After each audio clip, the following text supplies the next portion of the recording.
હાલ એક મહત્વપૂર્ણ સમાચાર સામે આવી રહ્યા છે તેની પર નજર કરીએ તો જૂનાગઢના ખામત્રોડ ચોકડી નજીક માથાકૂટ બાબતે ફરિયાદ નોંધાઈ છે। ખામત્રોડ ચોકડી પાસે માથાકૂટને લઈ અને ફરિયાદ નોંધાઈ છે। સલીમ મહમદ સાંગે પોલીસ ફરિયાદ દાખલ કરાવી છે। હુમલો કરનાર પૂર્વ નગરસેવક કિરીટ ભીંભાના પુત્રનું ફરિયાદમાં નામ જોવા મળી રહ્યું છે।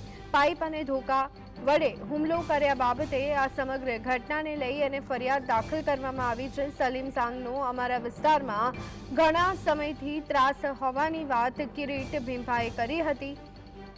મારા પુત્રને પણ ઈજા થઈ છે તેવું પણ કિરીટ ભીંભાએ જણાવ્યું હતું। તો પૂર્વ નગરસેવક પણ પોલીસ ફરિયાદ માટે તજવીજ હાથ ધરી છે।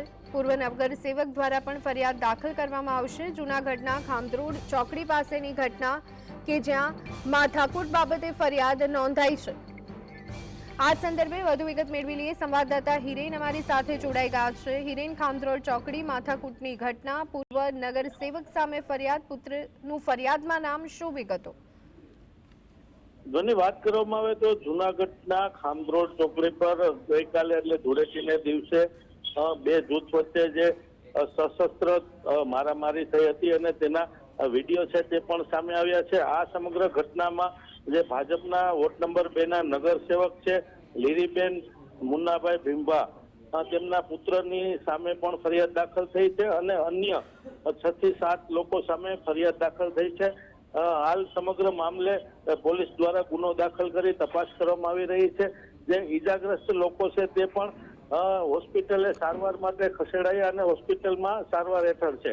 આમ બંને પક્ષે સામસામી ફરિયાદ નોંધાવવાની તજવીજ હાલ ચાલી રહી છે।